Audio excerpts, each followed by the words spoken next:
Shalom, shalom, shalom. Back again, man. Another week for us is it's a feast week for us, man. The feast of dedication, right? Um, if you guys don't know what feast of dedication is, Lord willing, we can go into it um at the end of the week when we do our recap, when we all gather together, we congregate. Y'all look forward to that. It's gonna be on Sunday, I believe, right? Today is just another normal Tuesday video. Kicking off, well, not really kicking off the week. The brother Yeshaya kicked off the week. And so just kind of furthering and propelling us more in the week as it's Tuesday. Hope you guys had a great Monday at work. If not, man, you still got time to kind of redirect your week, right? Here on this Tuesday, moving forward. Let's see. I ain't really got nothing else to really say, man. We can just go ahead and get straight to it, right? First and foremost, we want to give all honor and glory to the Most High God of Abraham, Isaac, and Jacob. We do so by way of his only begotten Son, who was an instrument of salvation for the nation, who the world ignorantly calls Jesus Christ, who we recognize as Hamashiach Yahushua, right? That's Christ Jesus in the ancient Paleo Hebrew, who we see as an instrument of salvation for us, right? His people. What we see on this side of the world is most likely the so-called Blacks, Hispanics, and Native Americans, but we do recognize that we are scattered across the four corners of the earth. Before we get started, I want to play this real quick. I ain't going to pull it up, but I'm going to play it. Let me know if you guys can hear it well.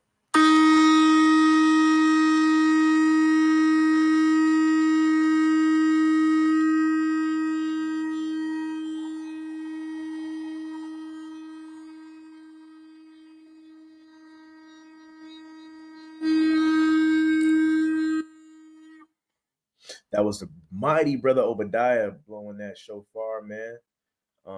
At this point, he's our designated blower. At this point, pause. Right.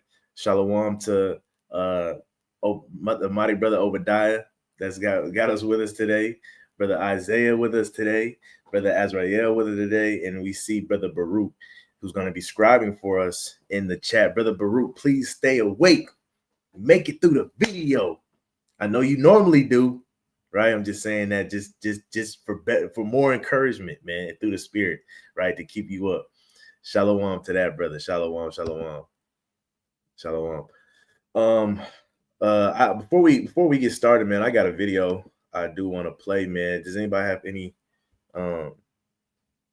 words before we get started? Heck yeah, man. Hey, it's Feast of Dedication, so we lit through the spirit, man. Hope everybody that's keeping it have a mighty Feast of Dedication. Shout out to the Maccabees, man, the mighty Maccabees, right? Shout out to them rededicating the temple, man. And it's just, always keep that in mind, man. Turn up through the spirit. I'm gonna leave it at that. Man, he said keep it lit, man, right? We lit. If you know anything about the Feast of Dedications, man, that's what we aim to do, right? But let's jump straight into it. All bark, no bite. All bark, no bite. What is this going into? I've been watching a lot of videos, man, lately, and the majority of the videos I've been watching has been on leadership. So I kind of conjured up, what the spirit has been leading me to say regarding leadership. And I got a few videos, man. I got a few scriptures that we're gonna look at. Common scriptures that everybody knows, but we're gonna look at them through different lenses, man, and kind of have fun with it. All bark, no bite. What that's pretty much saying is the cliche term of matter of any brothers can guess what all bark, no bite stands for this lesson.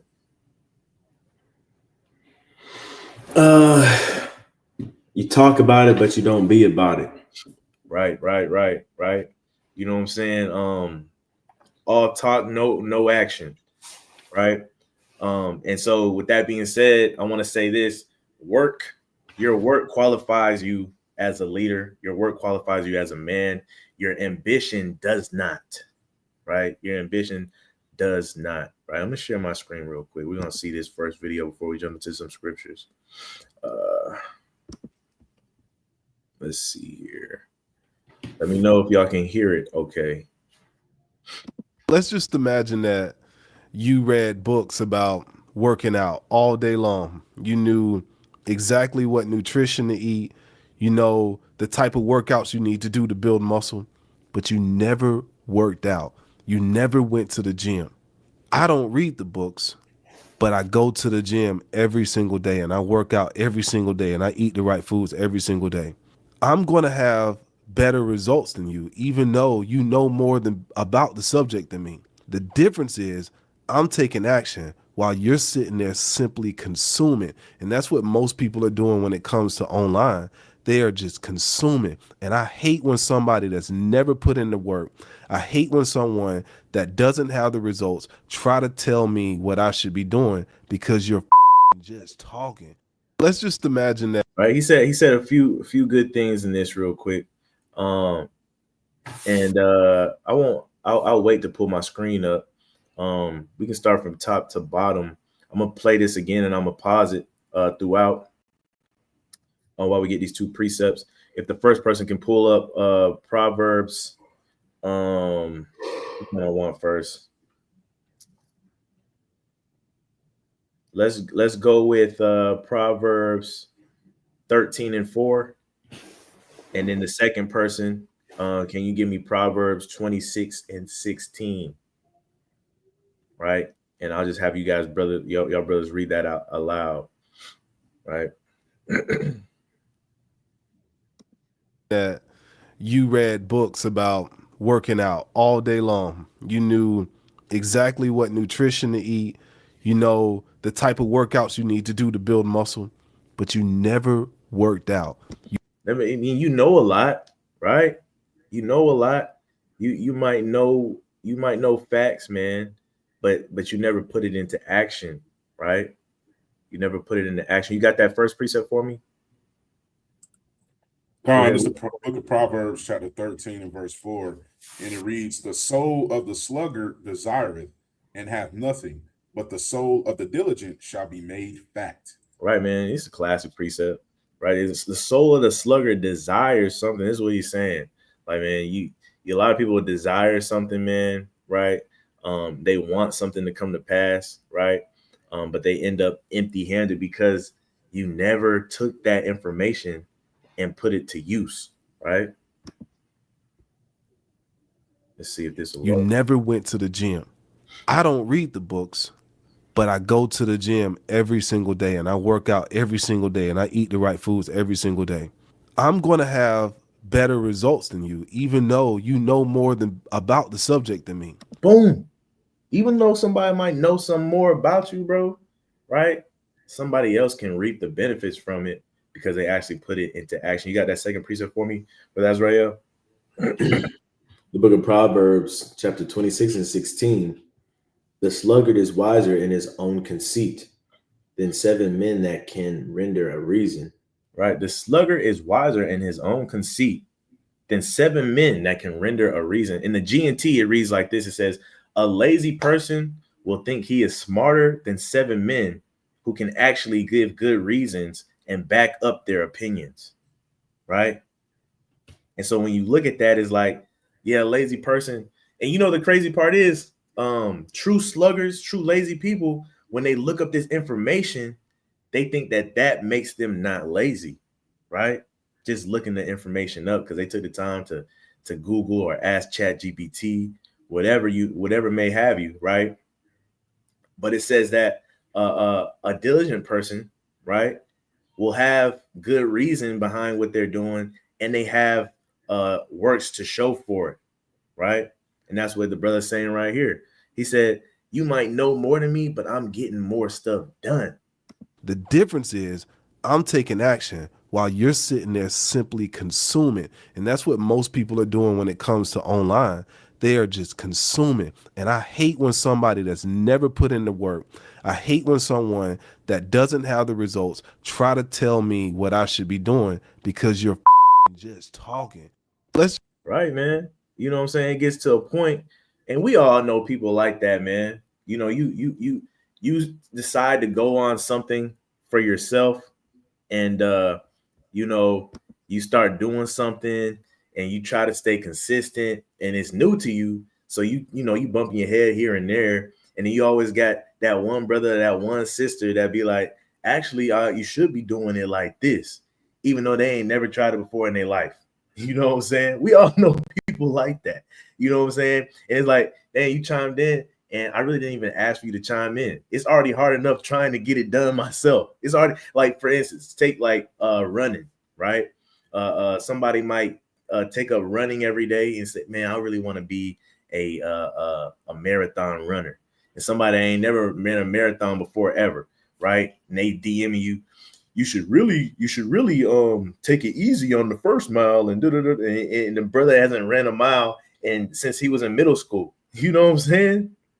We all know people like this, and it's like, bro, when you there's a difference between somebody got a lot of bright ideas and that knows a lot of information, than somebody that's actually out there putting it to the test. You have something to say, brother O? Yeah, it remind me of those people that you try to tell them about the truth and they hit you with a I don't read the Bible 3 or 4 times. I know I'm an Israelite. I know I'm from the tribe of Judah, right? I know I don't even been out and taught the Bible a few times with brothers. But it's like, what you doing now? You know, you're not doing it no more. You know, you back celebrating holidays. You back eating pork. So it don't matter what you used to do. It don't matter what you telling me. Okay, you read the Bible 3 or 4 times. Okay, you you know you an Israelite from the tribe of Judah and you've been out the camp a few times. But it doesn't matter. You telling me this, but you're not doing it no more. You're not doing it now. So, you know, what's the point of you telling me? You know what I'm saying? If you ain't doing it. We know a brother like that. Okay. You know, you was at home in your bed and you was on TikTok watching TikTok videos about how they lied to us, and now you know the history and the truth about how they lied to us. What are you gonna do about it, though, brother? Yeah. What you gonna do about it? You know all this information. You know who you really are and the customs of your people, but you're not doing nothing but still being who they made you. Man, we know a brother, man. He came into this truth, man, really before all of us, and he was mighty, man.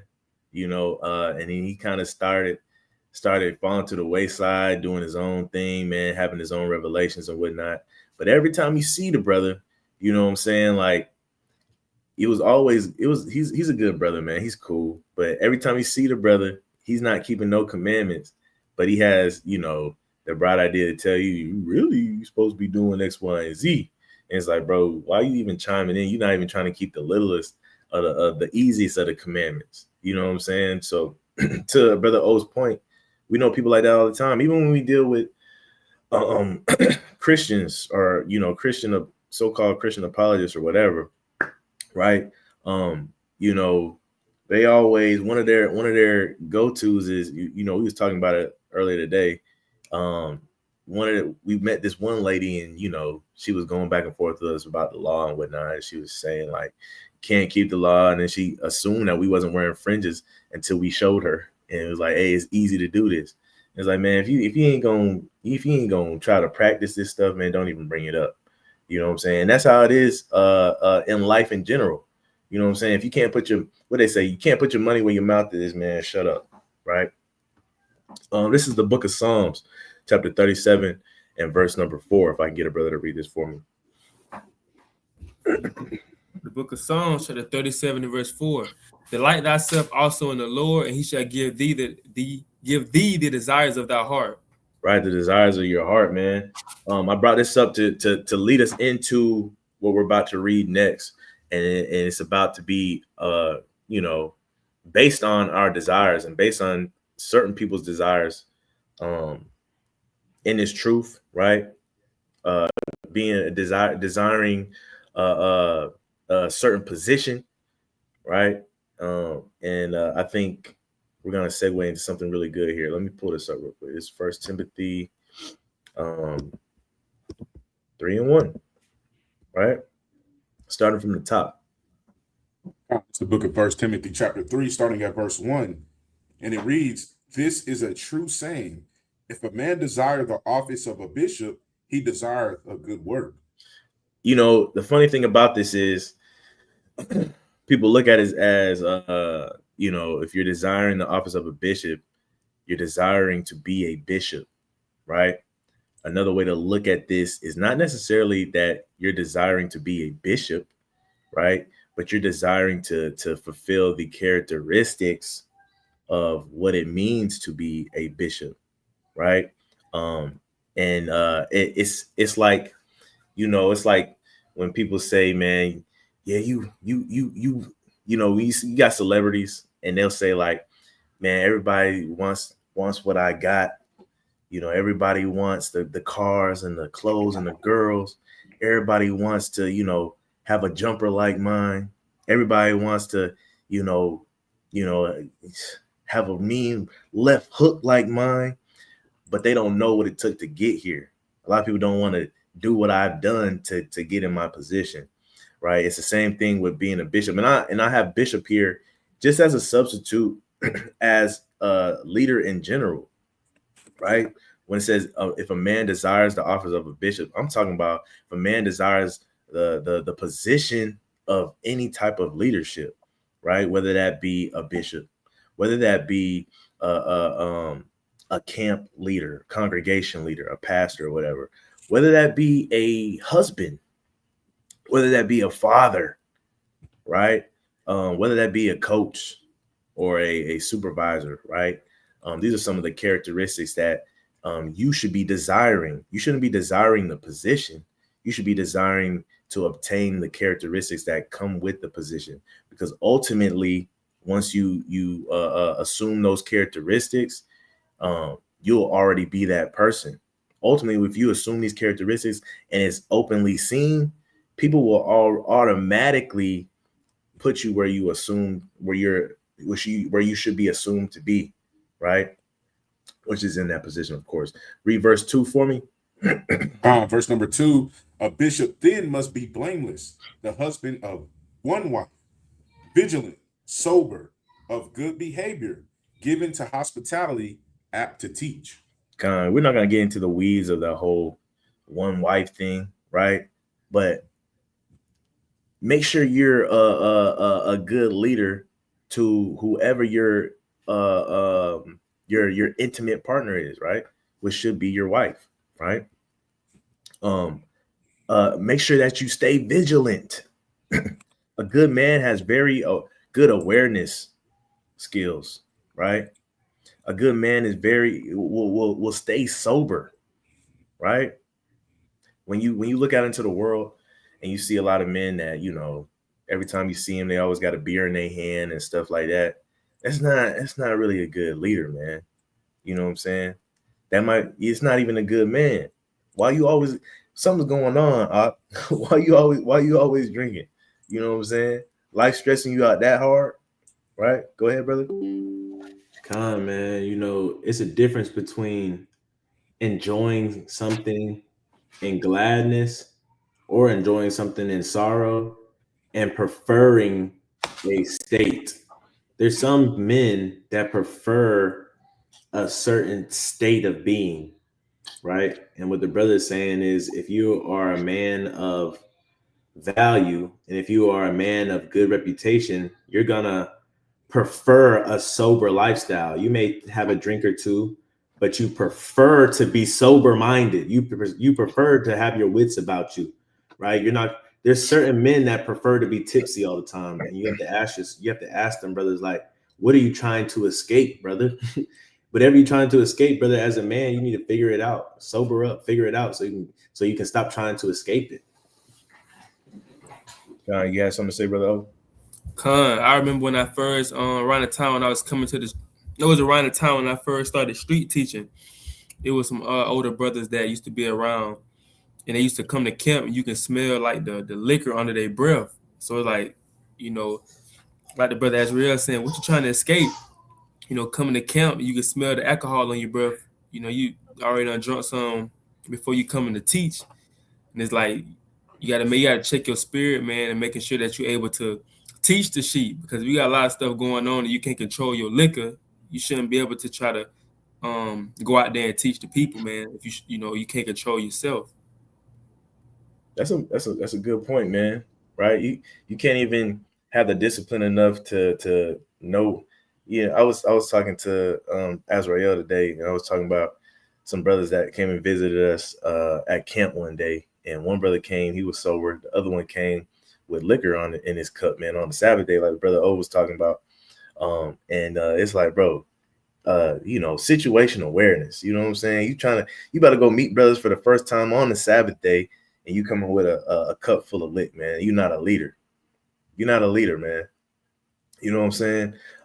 Keep going on this though. Verse number 3. Not given to wine. Before you go out, let me touch on a few more of these. Sober, good behavior, man. You want to be known that you can be in good behavior. And as men, man, this should be a non-negotiable, right? You shouldn't have to tell a man to be on his best behavior, right? A lot of times, you got your women with you before you enter into a building or something like that. She got to turn back and tell you, hey man, can you be on your best behavior? Please don't embarrass me, baby. Right? So you want to be on your best behavior, right? You have something to say, Brother O? Yeah, I was gonna say, man, it's like, some people, some brothers become a whole different person when camp over. It's like soon as brothers in camp with Yahweh Shema Shai Barakatah, it's like a switch to go off, and this brother a whole other person. Like, this brother start acting a fool. I'm like, dang, brother, you got to switch. Like, you Clark Kent. You Clark Kent in the day, and you Batman. Was Clark Kent Batman? Batman or Superman? Clark Kent was Superman. You Clark Kent in the daytime, Batman, and you Superman at nighttime. Like, whole another person, bro. Right, man. Whole nother person, man. Right? Camp going on. You almighty, man. You straight faced. You know what I'm saying? You wish your brother would at camp. As soon as camp over with, man, you all with the folly, right? Talking like the juicy skit, taking the robe off, taking the garment off, toddling at the women. Shit, what y'all finna get into tonight? Right, man. Right, man. That's what happens, man. When brothers ain't good leaders, when they don't have good behavior, when they don't have the characteristics of what it takes to be a leader. People see that, and then they joke about it. They mock. You think they mocking the messengers of God? Now they mocking you. You're not being a good representation. You're not being a good messenger of God, because you're not obtaining any leadership qualities, bro. And it makes us look bad, right? It says, given to hospitality. There's so many brothers that have terrible hospitality skills, man. Right? Some things are just understood, when it comes to hospitality. One thing I will say about being in a fraternity in the world, they forced you to be hospitable. I will say they was off, because it wasn't to everybody. It was biased to your fraternity brothers, right? Maybe from another school or whatever. But they forced you to be super hospitable, right? If somebody was coming and spending their time to come visit you or whatever, or they're your guests, you made sure you tended to them hand and foot, whatever they needed, make sure that they were straight. You know what I'm saying? You need some gas money, y'all hungry, right? There's so many times where, brothers are just not hospitable, man. You know what I'm saying? And when you look in the scripture, somebody that's like that is like Nabal, right? When David and his men came knocking on the door, he wasn't hospitable. And we seen the judgment that came with that. Him trying to, pull rank over David. That was one thing, but him just not being hospitable in general, right? Not opening his doors was crazy, man. It's not a leader, not a characteristic of a good leader when you look at it, right? Being apt to teach. We talked about, go ahead. You seen on Coach Carter when Cruz came to his door that his cousin just got killed. Coach Carter let him in the house, man. Coach Carter be like, no, you stay outside. No, you ain't coming in. He like, come in the house, gonna talk about it. That's the leader, man. Coach, He's a leader. I He's was a right head. there. Hey, Did she shot? I Bro. was right Cruz there. was bugging out. hey, that's a out. very good analogy, man. Right? Because as a player, right, you look at your coach as your leader. And that's what your leader. He didn't go to his teammates' house. He knew his team. He probably knew there's a possibility that his teammates might leave him hanging, right? He might not answer the door. He might be with a sneaky link, right? He might not answer the door because he's not home.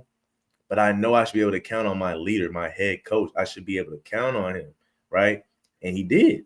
And like the brother Obadiah just mentioned, you know, he went to a proper leader, and the proper leader took the steps to actually help his player, right? Apt to teach. Salakia too. Go ahead. In that situation, you know, and I've been told, I've had conversation with women about the psychological state of obedience when it comes to kids, right? And a lot of women will tell you, a lot of older women will tell you that your kid wants to be disciplined and they feel a certain safety in discipline. Even though they throw a tantrum, even though they, you know, may cry, even though they may feel like it's unfair, right? There's a certain safety that comes with discipline. So I'm saying that to say sometimes as a leader, right, you'll say something or do something or make a decree to somebody and they may not like it, but they underlying, right, deeper than the surface level, they feel safe that you made that call. They feel like, okay, somebody's policing actions, even if I'm wrong, right? And so even in the example that Obadiah pulled out, Timo Cruz had his odds with his coach, got kicked off the team, cursed out, you know, they got in a little, you know, they had to hold each other back, you know, but when crap hit the fan, he understood he could go to his church, his coach. Why? Because he felt safe. He felt like his coach could rectify the situation, even though he was at odds with his coach. And you know what's crazy? You know what's crazy, man? In the world, sometimes even in the truth, man. You know, I know, you know, brothers get corrected, man. They feel some type of way. Timo Cruz, when he got corrected, he could have felt some type of way. And when he needed somebody, instead of pulling up at his coach's house, he could have been, them thoughts could have went through his head like, man, I ain't going over. That nigga don't like me for real. You know what I'm saying? And these are thoughts that we have through that run through our head when we get corrected. And like the brother Azrael was saying, it takes a man to know when you get corrected that you're being broken down, but it's to build you up. And so, like for Timo Cruz, he understood. You know, some people might look at him as a knucklehead, but he was wiser than people gave him credit for. And you saw that by the end of the movie, right? But when he got broken down, he understood what Coach Carter was trying to do. You know what I'm saying? And it resonated with him. And he didn't go saying, man, this man don't like me. He always picking on me, right? He didn't have that attitude. He understood the assignment, right? And it actually had him build trust, right? Next one, apt to teach, right? Apt to teach. This is not just saying, hey man, you know all the precepts, right? But this is being able to convey what you need to convey to who you're talking to. Knowing your personnel, we say it all the time, KYP.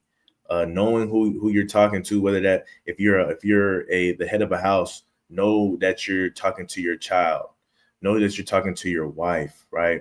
Know that you're talking to your son versus when you're talking to your daughter, and having in the back of your mind certain trigger words that you should stay away from, certain words that you need to use to build up a boy versus a girl, or build up your wife, right? Know how to speak to your child as a child, and know how to speak to your wife as an adult, right? And the same thing when it goes to you being a supervisor or a coach or whatever. You got to know your personnel, and this is what it means by being apt to teach. You gotta know who you're talking to and convey it in a way that has the highest efficacy rate, right? The highest effectiveness, right? Go ahead, brother O. Man, like the brother Denal said, it's also about like reading. You got to read the room. You got to read a person's spirit as being a teacher. If a brother come to camp, he kind of depressed. You can tell in his spirit he depressed and low. He's sad, and you talk to him, and he telling you how sad he is, how he just lost everything. Don't go in Revelations and trying to break down the beast to him. Or you know what I'm saying? Trying to break down the beast to show him who the beast is in Revelation. So, the brother need exhortation, man. Brother, you feel like something's on your mind. You want to go over Daniel chapter 2? You want to go over Daniel chapter 12, brother? I feel like something's on your mind. Let's get some clarity on these prophecies. that goes into play too, man. You want to not only know who you're talking to, right, but you want to know the situation and be able to teach to that situation, right?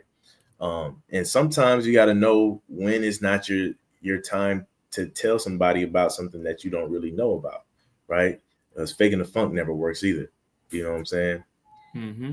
But knowing a good leader knows who he can delegate that conversation to, right? I'm not too privy on that. How about you get with so-and-so and they should be able to walk you through that, right? Just because you're a leader doesn't mean you have to take on everything in every conversation. Doesn't mean you know everything. That doesn't mean you have the experience for everything, right? Doesn't mean you have the experience for everything, right? And so knowing how to delegate also, right, is a leadership quality. You have something again, brother O? I was just gonna say, and also a good leader or a good a teacher that's apt to teach can also ease a conversation by his words. If he see a person coming up contentious and a person trying to start something, that teacher, he can ease the conversation by just his words, man, and not bring fire with fire and make it worse. He know how to calm it down with his words, and that's a good teacher. Come on, man, right? That's self-control.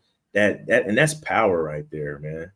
Right? Knowing how to direct energy, bring it up, bring it back down, right? A good leader knows how to do that. A good leader knows how to control tempo and morale of what he has going on, right? A good leader, brother Azrael was telling me about a scene in a TV show that's kind of popular now called Landman, and they were on the way to a funeral, and his daughter was saying, "Daddy, you always take the fun out of everything," or something like that. And he turns and looks at his daughter and says, "Baby, it's not supposed to be fun. We're going to a funeral," right? You got to know how to set the stage. You got to know how to direct energy, right? Verse number 3. Can you read that for me? Salakia Khan, verse 3. Not given to wine, no striker, not greedy of filthy lucre, but patient, not a brawler, not covetous. Right, man. There's a lot of hard hitters in verse 3. It says, not given to wine. We already kind of took on that, man, right? About being sober-minded. Not a striker, right? As a leader, man, you can't be ready to swing on somebody every chance you get. Contrary to popular belief, some people in the world think that's what makes a leader, is he ready to swing, right? People look at Nipsey Hussle and they think Nipsey Hussle was a leader because he didn't play the radio. If you said the wrong thing, you was getting smacked, right? He got it on video, right? You better watch who you talking to when you talk to Nipsey, right? Contrary to popular belief, that's not what makes a good leader. You can't just be ready to fight every time something doesn't go your way. You got to be able to know how to talk it out, how to reason, right? How to get things done in an effective way that is harmless as a dove, and wise as a serpent. You have something again, brother O? Yeah, I was gonna say, man, even when you go back, look at David. David had patience. He could get to the point of, fighting and things like that. But David wasn't a striker off rip. Like, that wasn't his main thing to do. A lot of times was just going straight. He had patience, even when it came to the I forgot the dude's name that was from the house of Saul that was cursing David and throwing stuff at him. And then I think one of his David's soldiers was like, "Let me go take his head off." And David was like, "Nah, you don't need to do that." So, certain situations, David had patience. He wasn't so quick to strike, and that just go into self-control as well too. Some people just don't have self-control, and you see it a lot of times when brothers go out and street teach, they don't have control of their emotions and the things they say. They go off their emotions and how they feel, and they start getting upset and angry, start yelling at the sheep, cussing at the sheep. They can't control themselves a lot of times, man. Go ahead, brother Isaiah.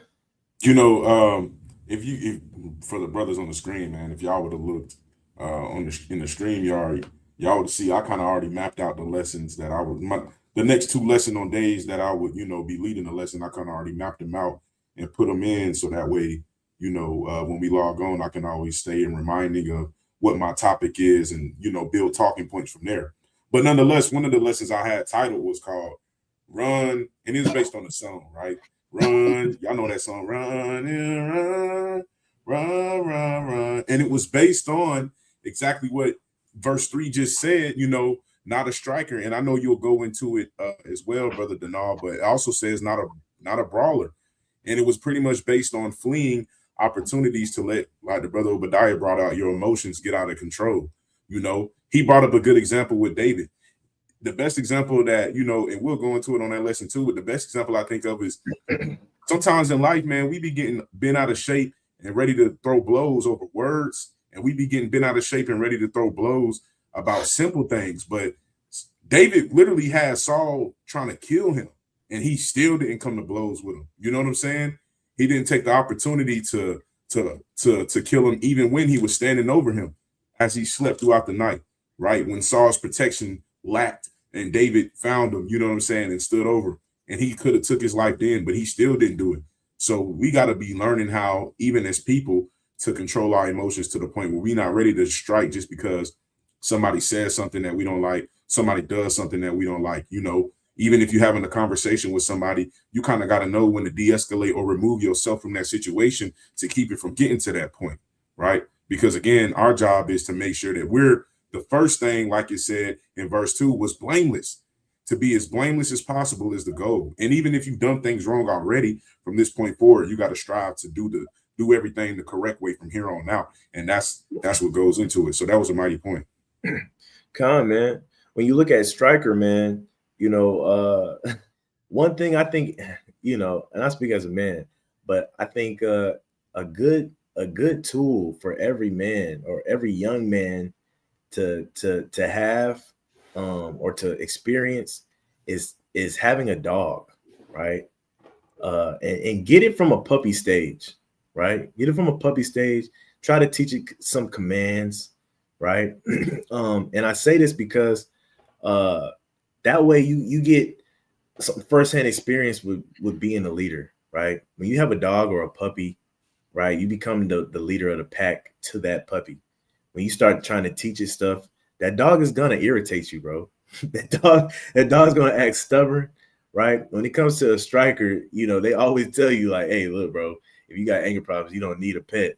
You're gonna be hitting the dog like crazy. I'm trying to tell you. You're gonna be hitting the dog like crazy. The dog gonna get scared. You ain't gonna get and I like it because the dog not gonna lie to you, bro. That animal's not gonna lie to you, bro.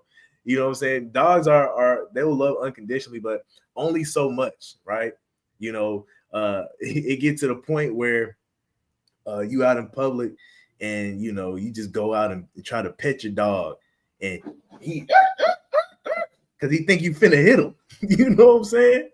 And so I think that's a good tool for any young man to have. They say dog's a man's best friend, whatever.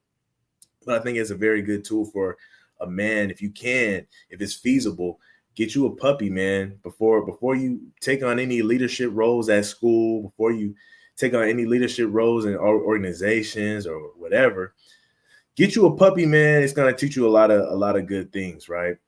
I speak as a man, though, man, right? Good experience, though. Not greedy of filthy lucre. A good leader, man. We talk about a lot in this community right now, right? A good leader, it should not be focused. His main thing should not be focused on getting money, right? that doesn't make you a good leader when you focusing on finance, right?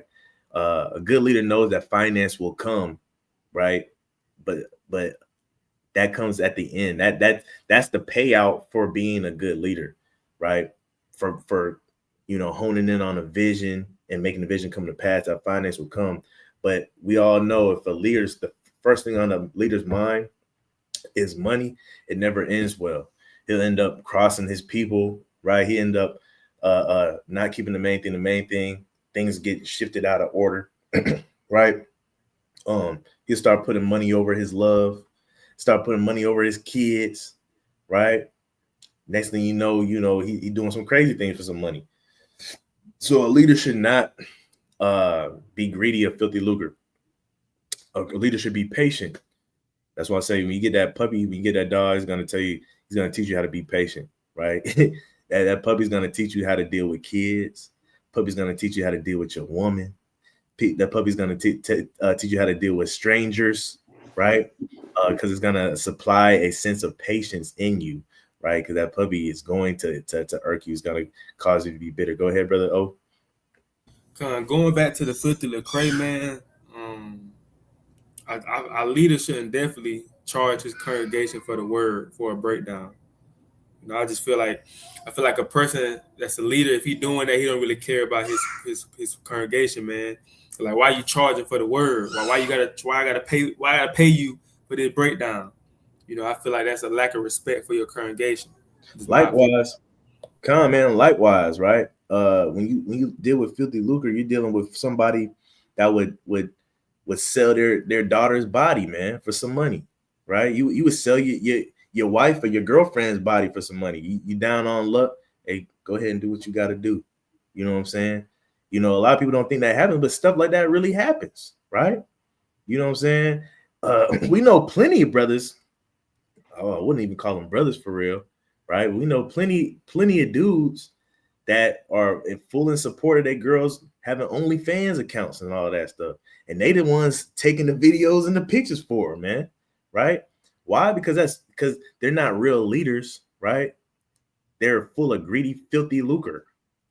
That's all they think about is money. And they think they're leading her, but they're really leading her to hell, right? Oh, man, and all of this is going into if brothers are genuine or if brothers have secret motives, right? You got some brothers, man, they come to an event and they're looking for the wine.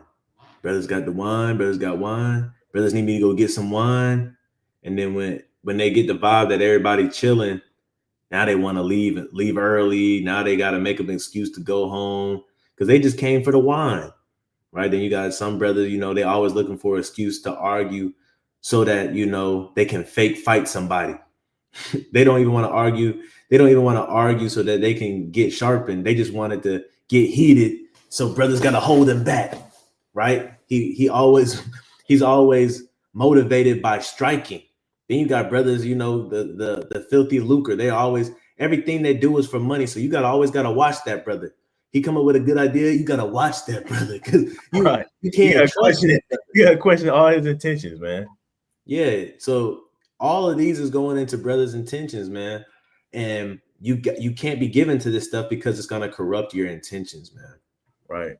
The next one says not a brawler, right? And we kind of touched on that with Striker, but not a brawler, even in the aspect of since you're a leader, you're leading people. So not only are you a striker, but every little situation you rallying your team up to go handle some business that doesn't even really necessarily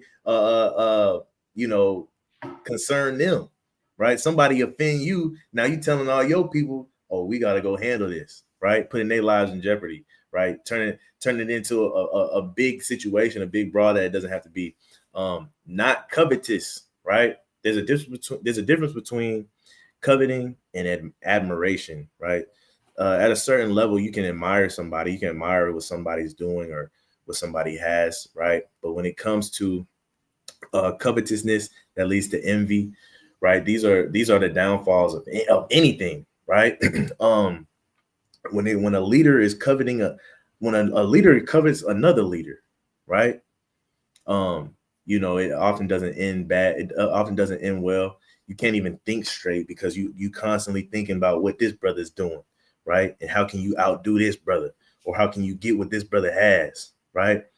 Sometimes it ends up with you stealing some of the other brothers, right? Something that belongs to the brother that you covet, right? And that never ends well. You know what I'm saying? Verse number 4.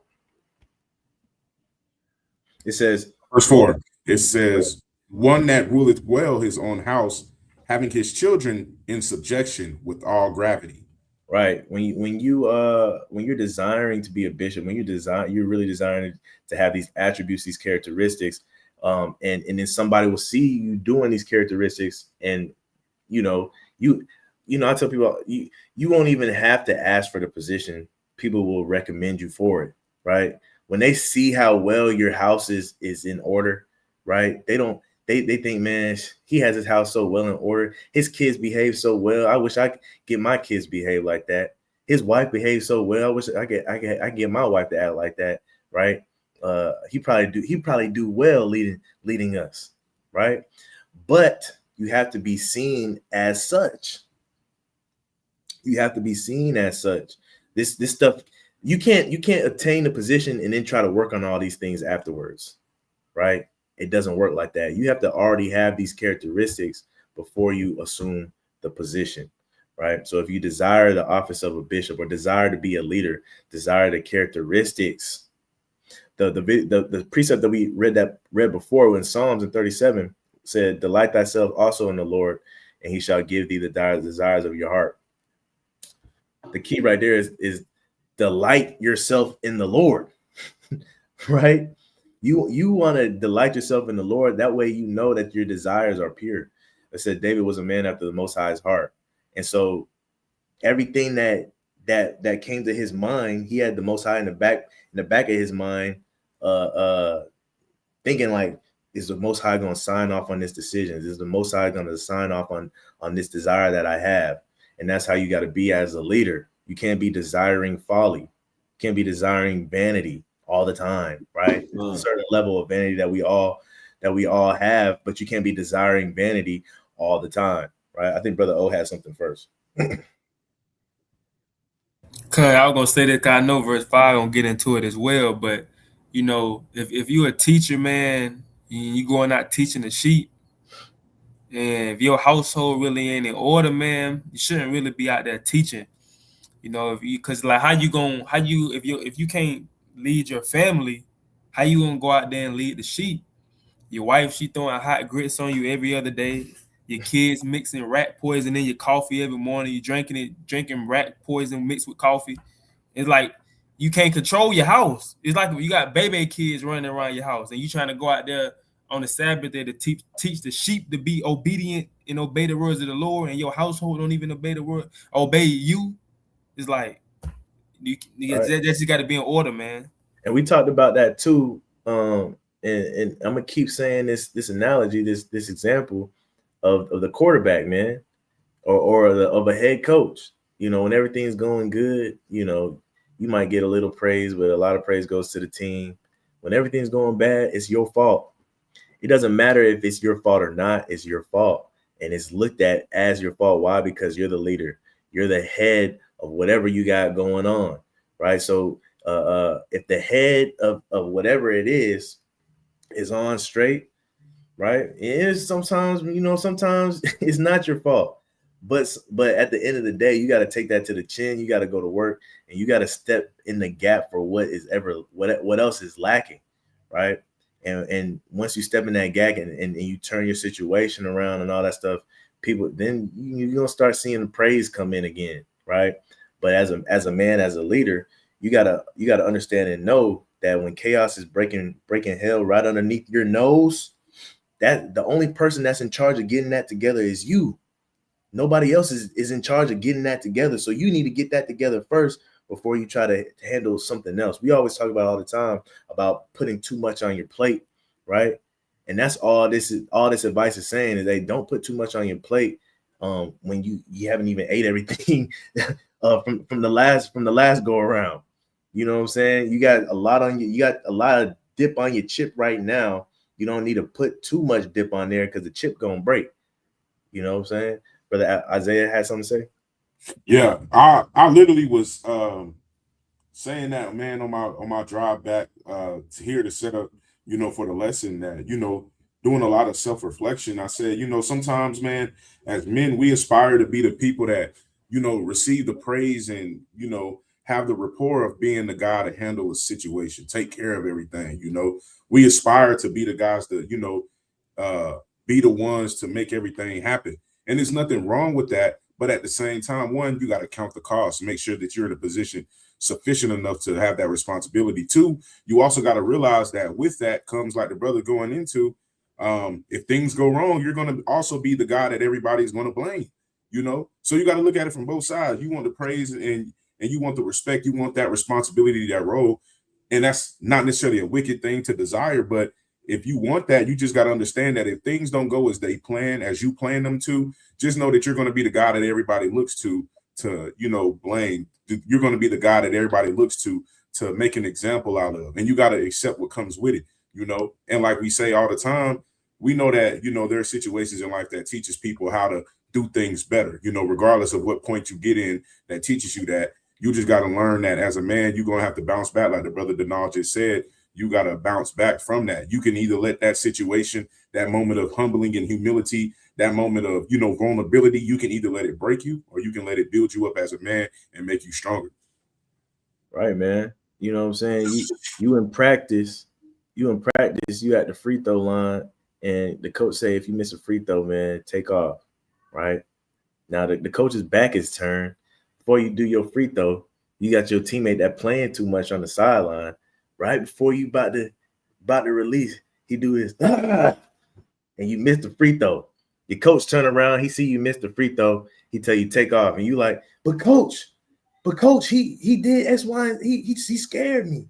And the coach is like, what do you missed, didn't you? Then take off, right? Instead of doing all that complaining, man. I know it probably wasn't your fault, but at the end of the day, it is your fault because you missed that guy, right? He might have scared you, but he missed, but you missed, right? It's going to teach you two things. One is going to teach you to always be ready, right? So for seen and unforeseen dangers, you what did it say? You got to be vigilant. You got to have good awareness skills, man. You got to be ready for stuff, unexpected things that happen. And two, it's going to teach you, hey, look, man, ain't no excuses. Ain't no convincing this man. His back was turned. He didn't see it happen. For anything, he might think I'm lying to him. Let me put my head down. I'm gonna run this lap. I'm gonna come back and I'm gonna knock it down next time, right? And that's what you got to do as a leader, as a man. You got to stop with the excuses. Put your head down, whether you think it's your fault or not, and get the job done. It's simple and plain. Yeah, right? I wish you would have found a clip of Shadur's post interview. He say about every game, like, it just would come with the job, if it all go down, they're gonna blame it on me, and I'm ready to take that I'm ready to take that and put that on my back. I'm just happy to be here for the moment, and I'm just happy to have the opportunity, because at the end of the day, when you playing a position like quarterback, it is what it is. Right, you man. win the game, you making sure everybody getting the praise. You lose the game, it's all your fault. All on you. Exactly, man. It's You have something to say? You have something to say, brother O? Nah, you good? You good, Ken? You good? Come on, man. I got another video to play, man, real quick. Before I play this, I want to say one thing. Authority or leadership will tell on a man. Right. So like it too, the phrase "it's all on my back." Some people say, the team's on my back or the company's on my back. The thing about it is, if everybody's on your back, if you trip or fall, everybody else trips and fall with you. So that's a big responsibility to have something all on your back, because literally they're at your mercy, right? They don't care if you're walking a tightrope. They just want you to make it across. They don't care if you have to land safely.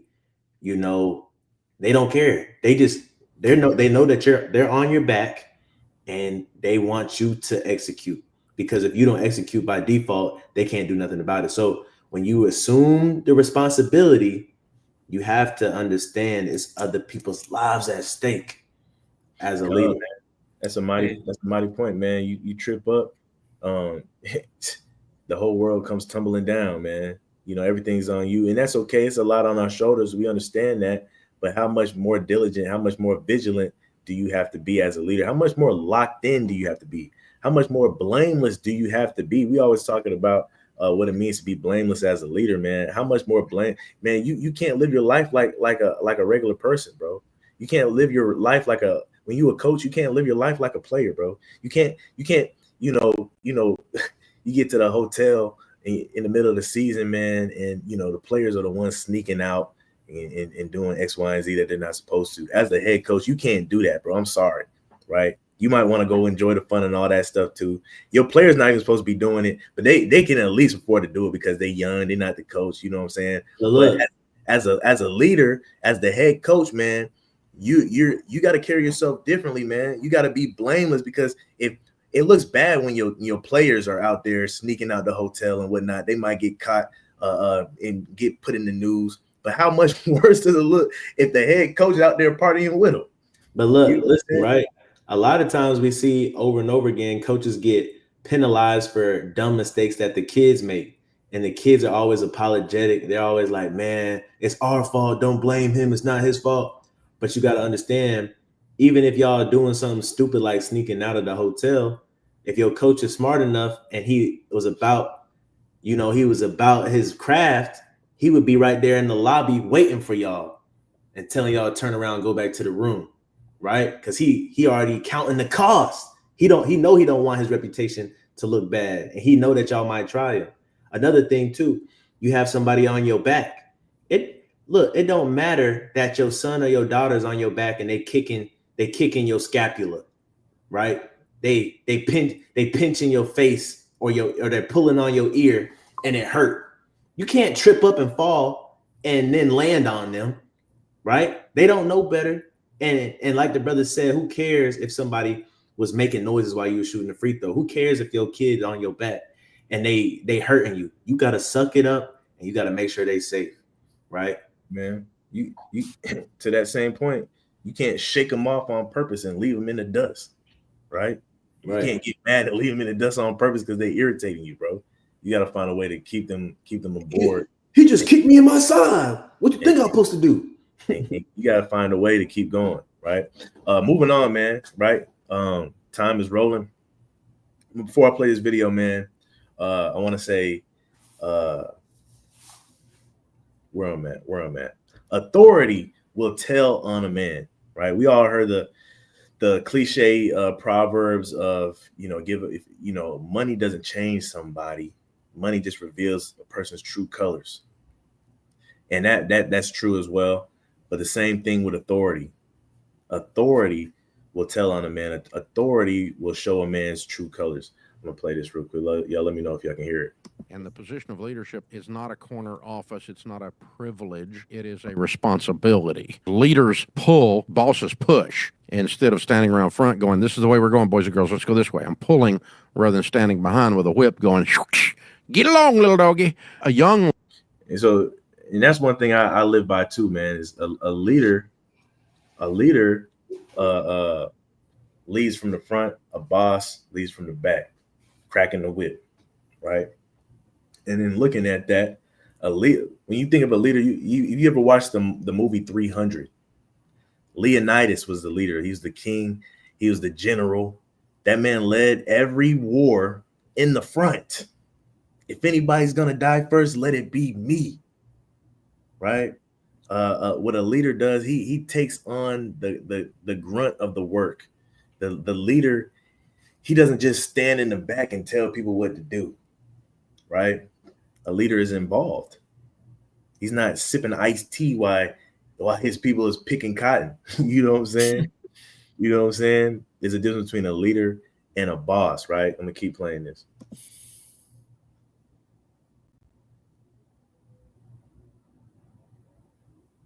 if it'll play, man. Leader will default to boss if they've never done it before and haven't been through good leadership development. By young leader, I don't mean young in age. I mean they're new to the position of leadership. And the position of leadership is not a corner office. It's not a privilege. It is a responsibility. Leaders pull, bosses push.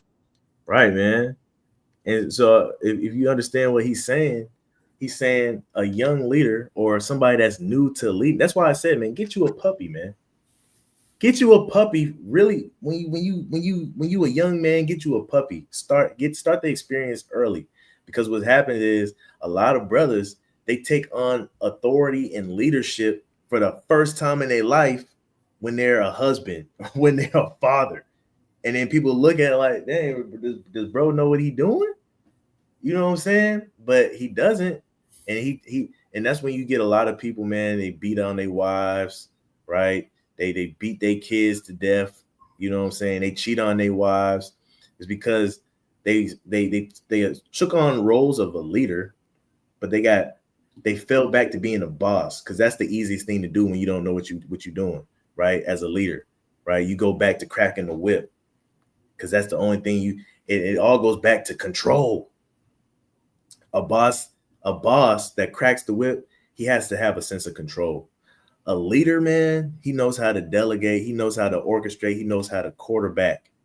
But if you're not used or have the experience of leading anything, whether that be you were the captain on your basketball team, or you're the captain of the math team, the chess team, or whatever it may be, right? If you didn't have no girlfriend ever, right?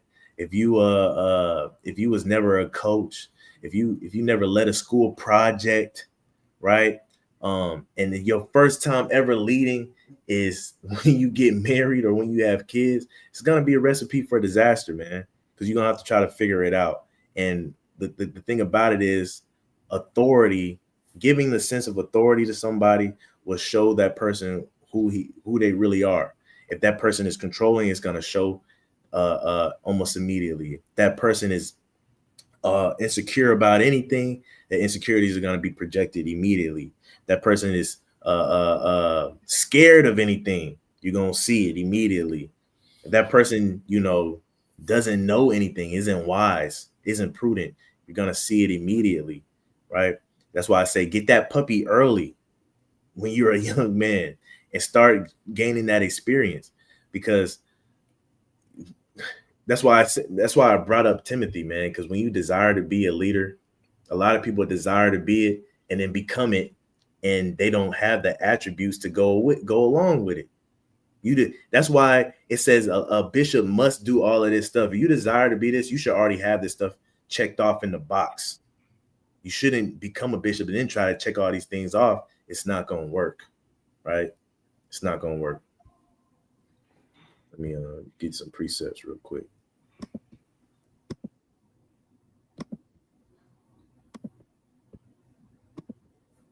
We're going to go to the book of, let's go to Sirach. Nah, I'll go to Matthew first.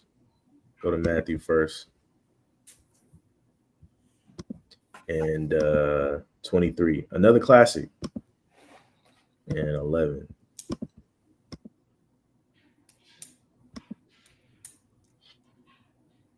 Matthew chapter 23 and verse 11. But he that is greatest among you shall be your servant. Right. He that's great among you should be your servant, man. Right. Just putting the emphasis on a leader versus a boss. A leader leads from the front, a boss leads from the back and cracks that whip. Which one are you? Are you always seeing you just have to have control and you got to tell everybody what to do, and nobody can give you advice, and nobody can help add to your vision, right? It's your way, the highway, right? Are you a leader? I'm gonna play another video in the last video in a second. But a leader, again, knows how to delegate, knows how to use people's strengths, knows how to get the job done using everybody that he's leading. What's the point of you leading this whole team, whatever it may be, and you not utilizing them? It doesn't make any sense, right? Doesn't make any sense. Let's go to the book of Sirach, man. Like the Browns coach, man. You know, you had Shadir, you got one of the best quarterbacks on your team. He proved it the other day. You got him on the bench. He wasn't getting no reps at practice. This is your star player. He didn't know how to use them though. Or maybe he did, he just didn't want to. But that just shows, you know, how a person can if a person over a team if a person like a coach and he over a team, he gotta know how to use the players. You can't have your best players on the bench, you know, but you got to keep. Somebody read this for me. It's on you, O. Sirach or Ecclesiasticus chapter 4 and verse 30. Be not as a lion in thy house, nor frantic among thy servants. And your servants don't have to be, handmaids and butlers and whatnot. Your servants can be those that serve you, like your helpmeet. Your servants can be your kids, right? You don't want to be known as a lion in the house. That's what I'm saying. When you get that puppy, he's gonna let you know if you a lion or not. Every time you raise your hand, you can be to do good or to do bad. He gonna flinch, right? Same thing at your house. Every time you speak up to your wife, she gonna react a certain way because in her mind she thinks he's always on me. So every time he opens his mouth, it's got to be to complain about something I'm doing, right? And your kids the same way, man. They'll be just like that puppy, man. Every time you raise your voice, every time you might be reaching out to give them a hug, they gonna flinch.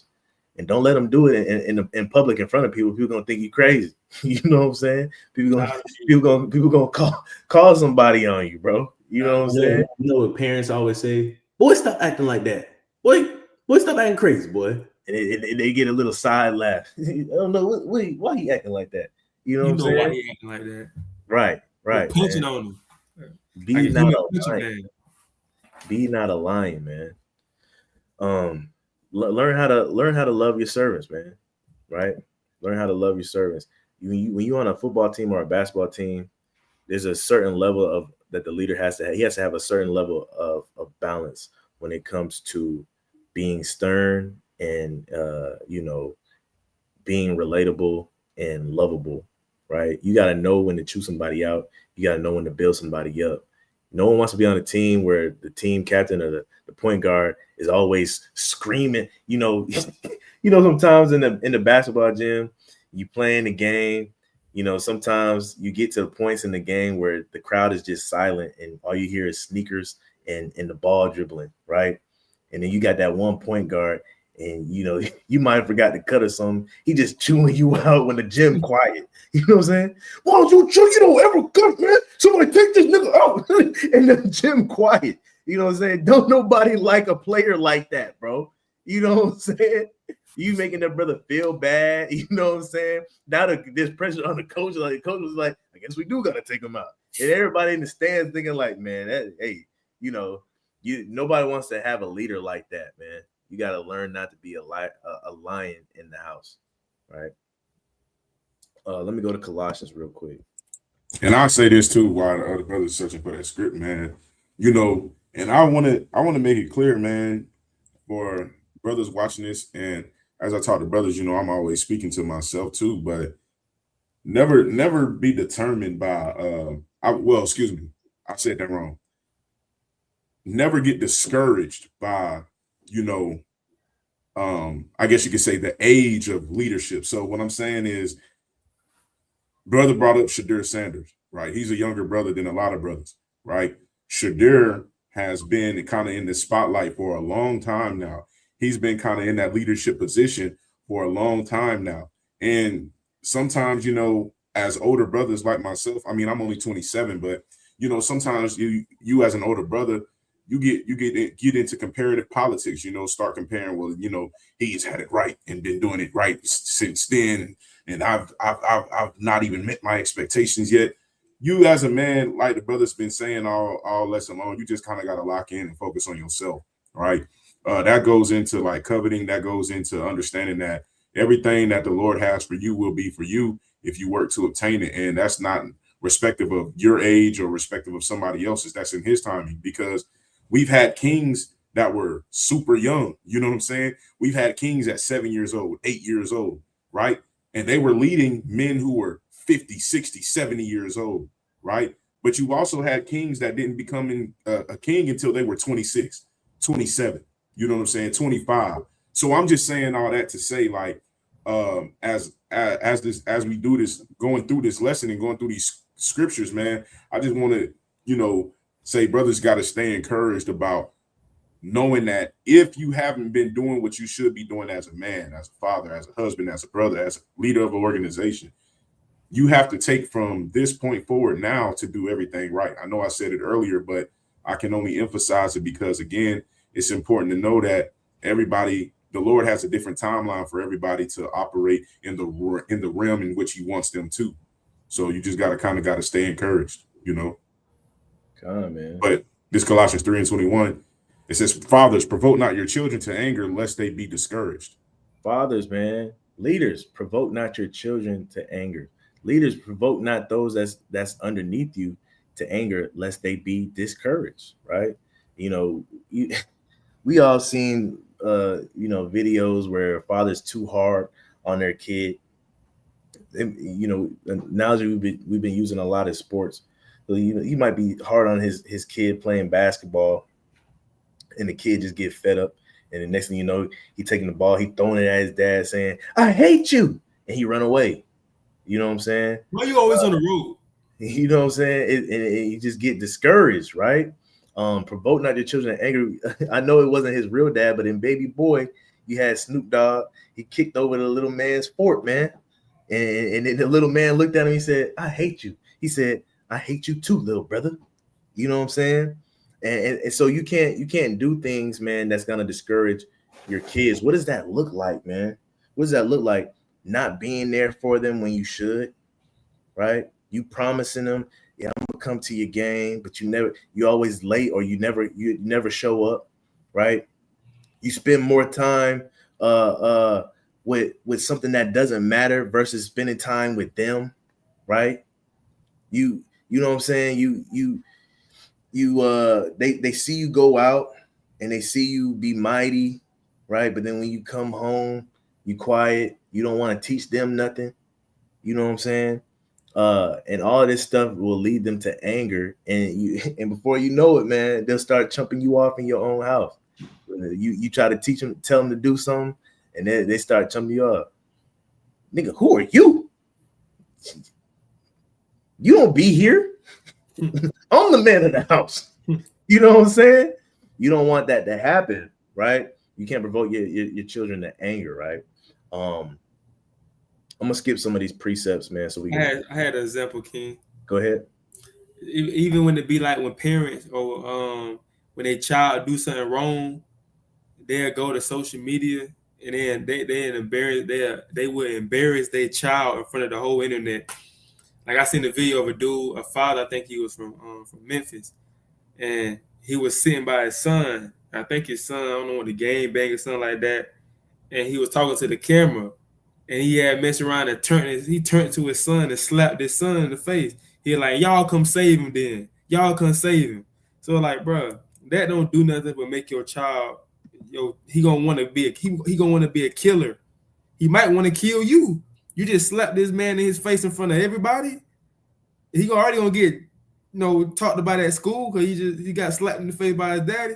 So he only making situations worse. He think he helping his son, but you making it worse, man. You angering him.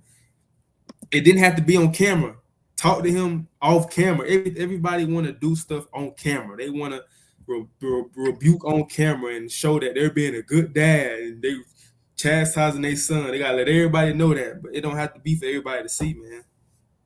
Oh man, come on. I'll do this one precept. I'll skip the next one, next two, and then I'll play the last video, and we can get up out of here. Sirach 32:8. The book of Sirach, chapter 32 and verse 8. Let thy speech be short, comprehending much in few words.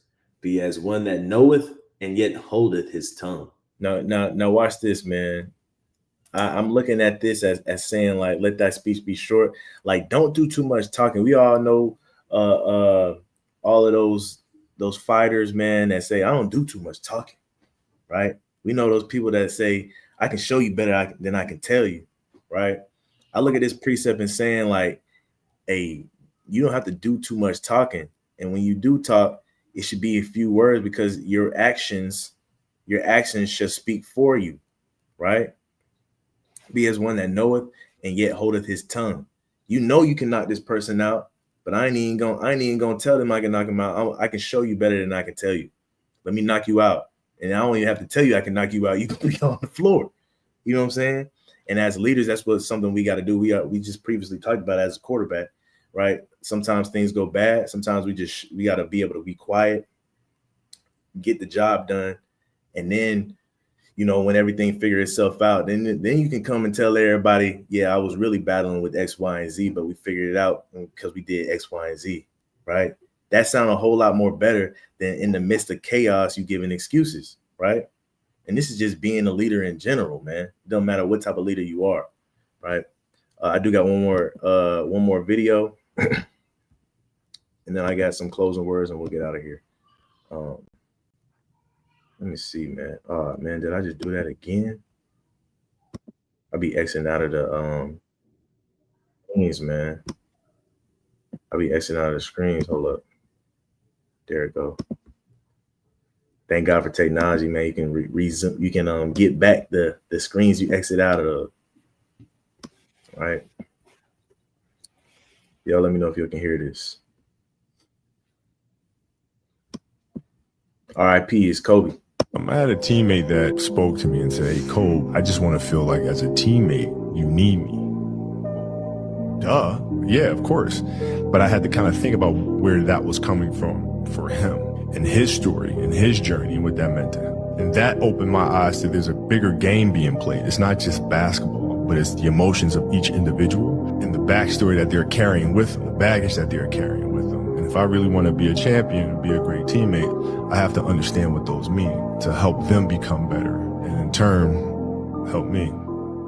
To help them become better and in turn help me. And one thing I want to hone in right there is that he understood that he had a vision and he had tunnel vision, but he had to step outside of that tunnel vision to understand that the people that he was leading, they had feelings too, man. They wanted to be seen. They wanted to be heard too. As leaders, you got to be able to make that be known, right? You got to be able to take that into account and make sure your people are feeling wanted, like he said his teammate expressed to him. If no one underneath you is feeling wanted, bro, or like they're contributing or anything like that, they're either gonna stop contributing altogether, they're gonna leave, right, or they're not gonna give the best effort that they can, right? And so I after watching that video, man, I came up with this, right? I don't come up with quotes often, but I came up with this. And I think it's the Lord placed it on my heart, man. He placed it on my spirit to come up with this, right? So I'm gonna share it with you guys. I have written down, I put proper leadership gives reassurance, right? When you're leading somebody properly, it gives them reassurance that you know what you're doing. Reassurance to them, it builds faith. It builds faith in you. And when you have faith in you, it promotes your support, right? So if you're leading people properly, it's going to reassure them that you know what you're doing. Not only that they can trust you to lead them. And then what happens is it's going to build up faith in them that they have in you. And when they have faith in you, then they'll feel like supporting you. But if you can't reassure the people that you're leading, right, that you know what you're doing and everything's going to be okay, they're going to lose faith in you. And then you're going to also lose the support system that you had from those that you're leading. And that's when everything goes haywire, right? So I'll leave you guys with that. Hope this is an edifying video. Didn't think it was going to be this long, man, but I hope you guys got something out of it. Any brothers have any last words? You got something? Yeah, just got one thing. Mighty lesson, and also, man, again, don't be a Parker. Right. Man. Right. And yeah, I was gonna say, you know, mighty lesson, and it's not too much more to say after that. But I will say, you know, there's a type of leader that makes people feel like they have everything under control. But then there's a type of leader that lets everybody know, I need your help to control this. You know what I'm saying? Because you don't want to be, and this is pertaining to the last thing that you just said. You don't want to be that leader that everybody was like, man, he could do this without me. He give us the impression that, you know, he don't need any of us. You know, he could do it without me. So what am I even going to do anything for? And then there's a leader that employs his followers to want to help him get to a destination. Man, I see him putting in all this hard work. I gotta find a way I can help him. It's two different type of leaders, you know what I'm saying? And they instill two different type of things in the people that look up to them and follow them. So kind of like listen. You got to understand this whole thing with the NIL deals and all that stuff. People leave when they don't feel like they're contributing, or their contributions get overlooked, or they're not wanted, bro. You know what I'm saying? Or they feel like the coach and the team feels they could do this without me, so I'm proven wrong. I'm gonna go somewhere else, right? That's what happens when people leave. People stay when they feel like their contributions matter, right? They stay when they feel like they're supported, and ultimately that drives them to support you and your program and what you got going on, right? But nonetheless, man, we give all honor and glory to the Most High God of Abraham, Isaac, and Jacob. We do so by way of his only begotten Son, who's an instrument of salvation for the nation. We are the hopeful elect.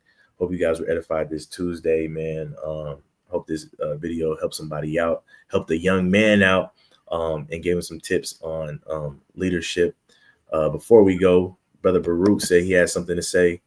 He said, repent, man.